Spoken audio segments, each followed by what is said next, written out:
Ciao a tutti, sono Cristian Sergo, portavoce del Movimento 5 Stelle nel Consiglio regionale del Friuli Venezia Giulia.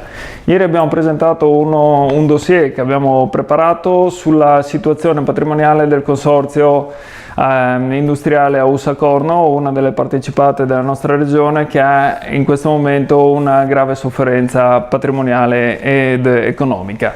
Tutto parte da una vendita di terreni.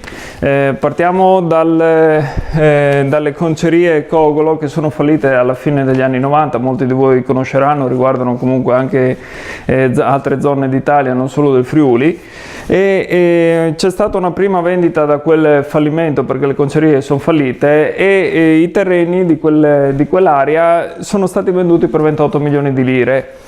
Sono stati venduti alla società Cogolo SRL che negli anni, dal fine degli anni 90 in poi, ha venduto questi terreni ad altre due società, la IVEM e la Decov, per poi vendere tutte e tre queste società coinvolte, il tutto al consorzio ZIAC.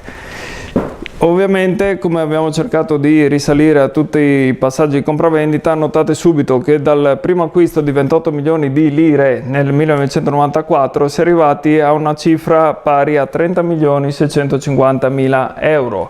Questo perché? Perché il consorzio ha comprato dei terreni che dovevano essere bonificati da alcune società i cui amministratori erano coinvolti in processi e indagini per traffico illecito di rifiuti. Si tratta di zone inquinate che tuttora, nonostante le garanzie che c'erano state prese sui contratti di compravendita, non sono mai state bonificati. Questo significa che oltre ad aver speso 30 milioni di euro e non riuscire a vendere questi terreni perché risultano tuttora inquinati, il consorzio dovrà ancora esborsare dei soldi pubblici per arrivare a bonificare questi terreni e sperare di venderli a qualcuno.